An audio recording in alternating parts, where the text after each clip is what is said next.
Halo Sobat Minsi, balik lagi di channel YouTube Sinar Shop Store. Kali ini aku mau review handphone flagship yang lagi hype banget, yaitu Xiaomi 14. Kalau kalian lihat seri Samsung dan juga iPhone yang memusatkan fitur unggulannya pada series Ultra dan juga Pro-nya, harganya jauh lebih mahal, yaitu Rp21.999.000. Oh my god, mahal banget. Guys, Xiaomi 14 ini yang varian 12256 harganya hanya Rp11.999.000. Jadi kalian bisa hemat 10 juta loh. Oke guys, kali ini Xiaomi benar-benar menyediakan spesifikasi terbaik mulai dengan chipset Snapdragon 8 generasi 3, kemudian kamera Leica dengan 3 lensa, lalu pengecasan cepat 90 Watt hingga RAM 12 GB. Nah, pertanyaannya, apakah ponsel ini hanya mengandalkan spesifikasi perangkat kerasnya saja atau memang benar-benar bagus untuk penggunaan sehari-hari? Isi kemasannya ada ponsel Xiaomi 14, kemudian ada adaptor 90 Watt, lalu ada kabel USB Type-C, casing pelindung, kemudian ada buku panduan dan ada buku garansi. Selanjutnya ada SIM injektornya juga ya. Namanya juga handphone flagship guys. Kalian bisa pakai charger Xiaomi 14 ke laptop kalian dengan pengisian daya yang sama, sehingga kalian tidak perlu membawa charger laptop yang besar ke tas kalian. Oke, ada beberapa hal yang menurut aku membuat handphone ini menarik perhatian banyak orang, terlepas dari harganya ya. Salah satu fitur unggulannya yang paling menarik adalah layar AMOLED 6,36 inch dengan resolusi 1,5K. Dibandingkan dengan ponsel lain dalam kelasnya seperti S24, Xiaomi 14 ini memiliki ukuran yang sedikit lebih besar ya, tetapi tetap nyaman digunakan dengan satu tangan berkat tepinya yang bulat dan bezel yang lebih tipis. Layar Xiaomi 14 ini menggunakan panel layar khusus Xiaomi C8 yang menawarkan pengalaman visual yang luar biasa.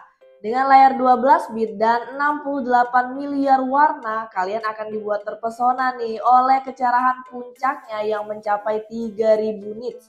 Bahkan di bawah sinar matahari langsung, layarnya ini tetap terlihat sangat cerah, membuatnya sempurna untuk penggunaan di luar ruangan. Keunggulan lain layar ini terletak pada fitur refresh rate yang dapat bervariasi, menyesuaikan diri dari 10 Hz saat layar diam hingga 120 Hz saat digunakan dengan aktif, sehingga mengoptimalkan efisiensi daya baterai tanpa mengorbankan kualitas gambarnya.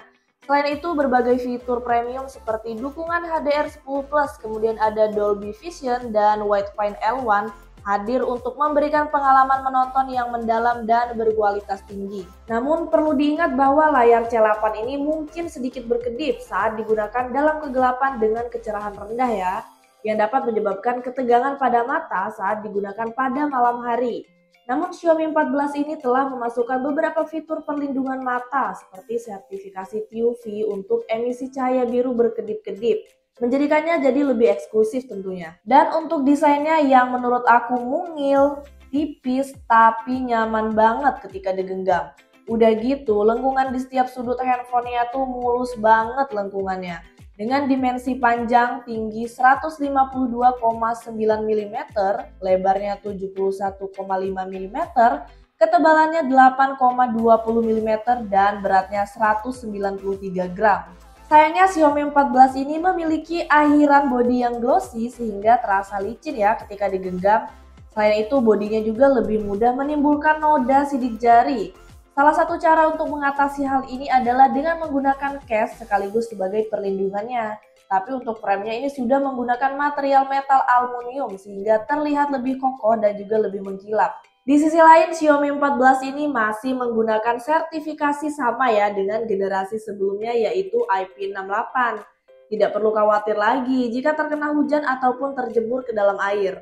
Kedua hal yang menarik lainnya adalah perangkat lunaknya. Xiaomi 14 ini dilengkapi dengan OS terbaru pertama dari Xiaomi yang disebut HyperOS One berbasis Android 14. Salah satu hal yang paling mencolok dari HyperOS adalah responsifnya. Penggunaan HyperOS ini terasa jauh lebih lancar dan responsif, terutama saat membuka dan menutup aplikasi. Ini berarti pengalaman menggunakan ponsel menjadi lebih menyenangkan dan juga efisien ya.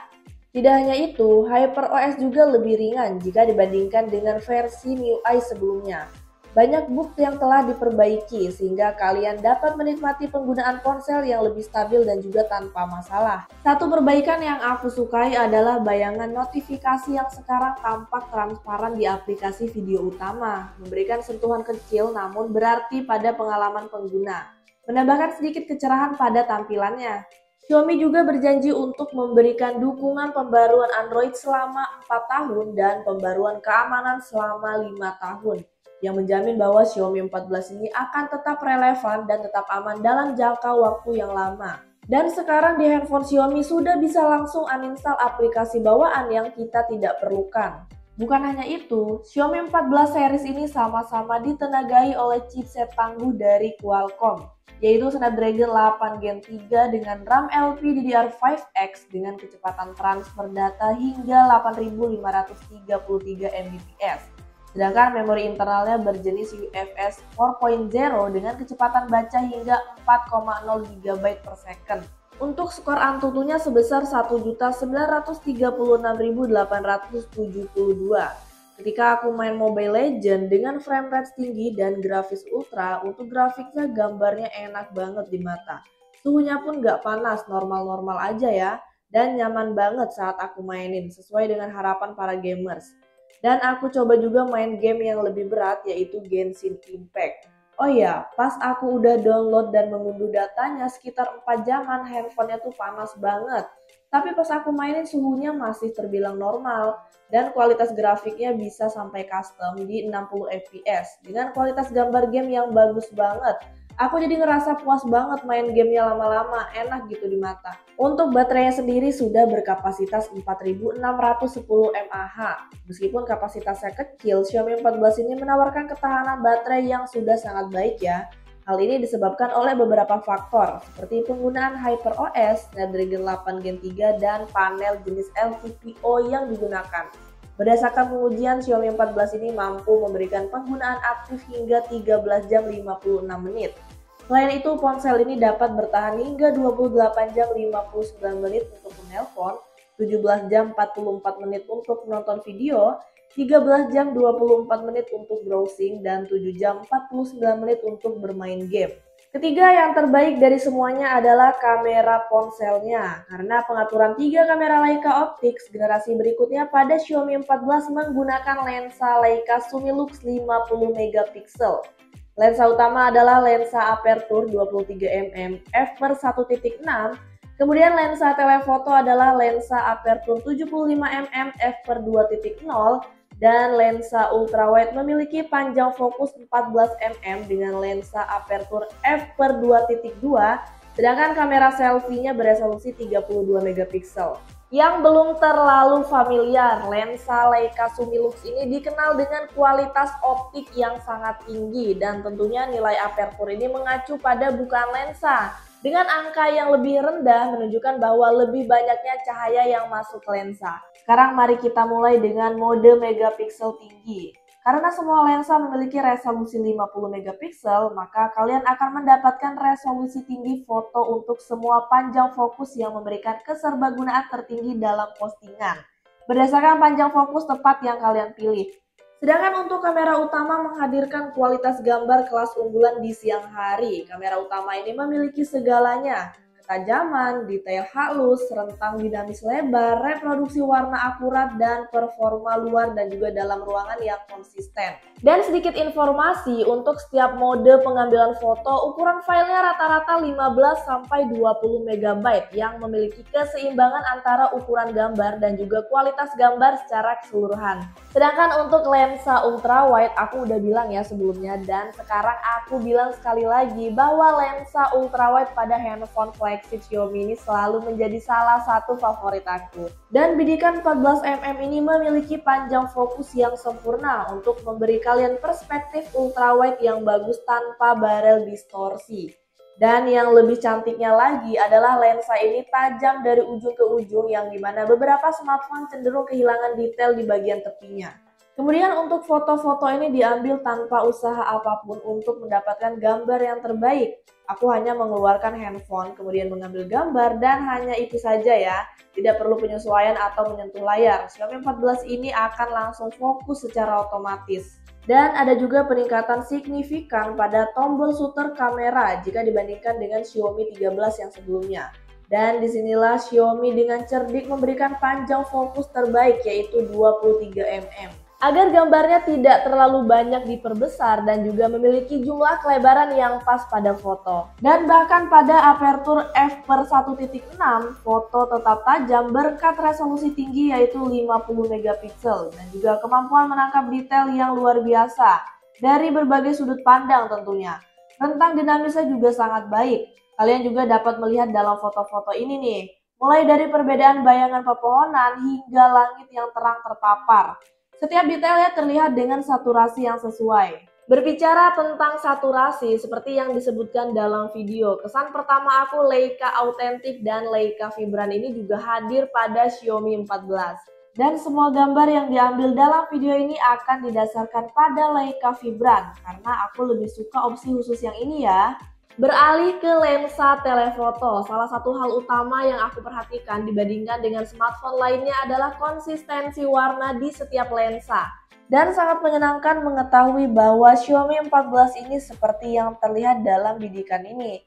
Transisi dari 23 mm ke 46 mm hingga bahkan 75 mm sangat mulus. Dan meskipun kalian bisa memperbesar hingga 60 kali zoom digital, tetapi untuk hasil yang jelas menurut aku ada pada zoom hingga 30 kali. Tapi tentu saja perlu diingat bahwa kalian juga memerlukan banyak cahaya untuk mendapatkan gambar yang terbaik. Lalu untuk mode potret akan ada dua titik fokus yang dapat kalian pilih dalam aplikasi, baik 23 mm ataupun 60 mm. Ini bagus ya untuk situasi di mana kalian mungkin tidak memiliki ruang atau bahkan waktu untuk mendekat supaya mendapatkan foto bergaya potret yang bagus. Yang menarik adalah mode potret juga berfungsi sangat baik pada objek dengan keseluruhan lebih bagus ke dalam bidang yang dangkal dengan fokus yang sangat tajam, di mana bidikan 60 mm ini berada pada aperture 2.0. Dan tentu saja mode potret untuk orang juga terlihat sempurna dengan warna kulit yang menakjubkan dan perpaduan sempurna antara rentang dinamis dan juga latar belakang kabur juga. Dan lensa master juga bekerja sangat baik dengan preset efek khusus untuk preset dokumenter 35 mm, swirly bokeh pada 50 mm, potret pada 75 mm dan fokus lembut pada 90 mm. Sekarang suatu perbedaan besar dalam kualitas gambar dibandingkan dengan Xiaomi 13 sebelumnya adalah skin tone pada ponsel ini. Karena keseluruhan hasil gambar untuk foto selfie sungguh luar biasa, disinilah kalian benar-benar dapat melihat Leica dan juga Xiaomi mengerjakan keajaiban pemrosesan gambar mereka. Terutama pada warna kulit yang luar biasa dan juga detail bokeh, baik dalam kondisi penerangan yang baik maupun jika cahayanya yang kurang. Kamera ini tetap memberikan hasil yang memuaskan ya. Berikut beralih ke foto malam hari mulai dari foto megapiksel tinggi mirip dengan bidikan di siang hari. Kualitasnya tetap konsisten di seluruh lensa. Dan kali ini kalian akan melihat pengurangan rata-rata ukuran file antara 8 MB hingga 11 MB. Pengambilan gambar malam hari menggunakan lensa ultrawide terlihat bagus ya dalam menangkap pantulan cahaya yang sempurna. Bahkan di lingkungan yang lebih gelap menangkap pantulan cahayanya sempurna. Dan sekali lagi, sebagian besar ponsel cerdas tidak bekerja dengan baik pada lensa ultrawide di malam hari. Sangat menyenangkan tentunya melihat kualitas gambar terlihat sangat tinggi seperti terlihat pada foto satu ini. Lalu untuk lensa utama, disinilah kalian akan melihat betapa hebatnya rentang dinamis malam hari karena kalian akan melihat pengurangan besar dalam suar lensa pada gambar yang diambil. Namun jika beralih ke lensa telefoto, aku akan menyarankan untuk tidak melampaui 75 mm, yaitu sekitar 3,2 kali zoom. Karena maksimum lensa telefoto ini sebenarnya pada tingkat optik adalah lebih dari itu. Ini sebenarnya adalah zoom digital sepenuhnya, jadi mungkin kalian akan melihat sedikit penurunan untuk kualitasnya. Gambarnya juga tetap masih dapat digunakan. Dan yang mengejutkan, mode potret di malam hari juga ternyata bekerja dengan sangat baik untuk orang ataupun bahkan untuk objek. Dan yang lebih mengejutkan, gambar selfie di malam hari juga bekerja dengan sangat baik ya. Terutama untuk mode potret juga tanpa noise yang terlihat pada gambar. Untuk resolusi videonya, kamera depan Xiaomi 14 ini dapat merekam video HDR dengan Dolby Vision hingga resolusi 1080p pada 30 fps. Sementara itu untuk kamera belakang, perekaman video HDR dengan Dolby Vision tersedia hingga resolusi 4K 60 fps. Xiaomi 14 juga mampu merekam video dalam resolusi 8K pada 24 fps, serta 4K pada 24 fps, kemudian 30 fps dan 60 fps. Penasaran sama hasil videonya? Nih aku kasih lihat. Oke, sekarang aku mau tes kamera belakangnya terlebih dahulu, dan di sini aku pakai resolusi yang paling tinggi yaitu 8K. Dan di resolusi ini kita nggak bisa pakai fitur HDR. Dan ini juga mentok di 24 fps saja. Ini sih untuk kontras warnanya bagus banget ya, detailnya juga oke. Terus lagi stabil banget, dan yang kerennya lagi di sini bisa kita zoom sampai 6 kali zoom. Dan untuk zoomnya ini smooth banget. Kontras warnanya dia tetap stabil ya, nggak berubah. Terus untuk kestabilannya juga dia nggak berubah, nggak patah. Ini aku pakai buat jalan pelan juga tetap oke. Kita nggak perlu pakai lagi fitur ultra stabil sih menurut aku. Sekarang aku pakai resolusi 4K 30 fps dan aku juga aktifkan untuk fitur HDR-nya. Nah, di sini nanti bakal aku bandingin ya, pakai HDR dan non HDR. Kalau yang pakai HDR ini untuk kontras warnanya bagus dan stabil juga, detailnya juga oke. Di sini juga sama bisa di zoom, tapi bedanya di 4K ini kita bisa zoom sampai 15 kali zoom. Dan ini untuk zoomnya juga smooth banget. Untuk kualitasnya juga oke ya, dia nggak pecah, kontras warnanya tetap stabil. Tuh dia smooth banget guys. Dan ini kita bisa pakai 0,6-nya. Kita balikin lagi ke 1. Keren sih guys. Jadi di resolusi ini kita bisa pakai ultra wide angle. Keren banget. Oke, sekarang aku pakai resolusi 4K juga di 30 fps. Cuman kali ini aku nonaktifkan untuk HDR-nya. Nah, ini aku mau perbandingin ya dengan yang pakai HDR. Kalau untuk stabilannya sih sama ya. Yang beda cuma di detail objeknya aja. Kalau kita nggak pakai HDR, detailnya sedikit kurang. Tapi kalau untuk kontras warnanya sih ini masih oke. Di sini juga sama, bisa kita zoom. Dan untuk zoomnya juga smooth banget. Sampai 15 kali zoom ya. Aku mau coba 0,6-nya nih kira-kira bisa atau enggak. Nah, di resolusi 4K tanpa HDR ini juga bisa pakai 0,6-nya. Ini kita balikin lagi ke 1 kali. Dan untuk zoomnya ini juga smooth banget ya. Yang beda cuma di detail objeknya sih guys. Kalau untuk kontras warnanya sih masih tetap sama lah ya. Oke guys, sekarang aku tes untuk kamera depannya. Dan aku pakai resolusi yang paling tinggi dulu, yaitu 4K 30 fps.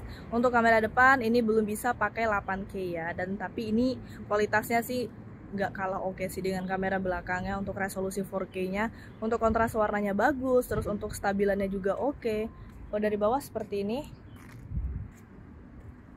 detail objeknya juga bagus sih guys. Aku suka sih untuk kamera depannya nih. Pokoknya ini cocok banget ya buat kalian yang suka ngevlog. Tuh dia stabil banget, nggak patah. Oke, sekarang kita pakai yang 1080p 30 fps juga. Dan di sini juga sama ya, mentok di 30 fps. Tapi di sini untuk kontras warnanya aku juga tetap suka guys, karena bagus banget. Kalian bisa lihat tuh detailnya bagus banget guys. Detail objeknya bener-bener oke banget. Untuk stabilannya juga bagus kalau dari bawah seperti ini. Ini kalau aku pakai buat jalan. Wah, cakep banget sih guys. Gak terlalu beda jauh sih dengan yang 4K, tapi tetap lebih detail yang di 4K ya untuk detail objeknya. Oke Sobat Minsi, jadi menurut aku Xiaomi 14 ini salah satu handphone flagship terbaru dari Xiaomi yang menawarkan spesifikasi tinggi namun harganya lebih terjangkau jika dibandingkan dengan pesaingnya ya. Mulai dari kamera Leica, layar AMOLED hingga chipset Snapdragon 8 Gen 3.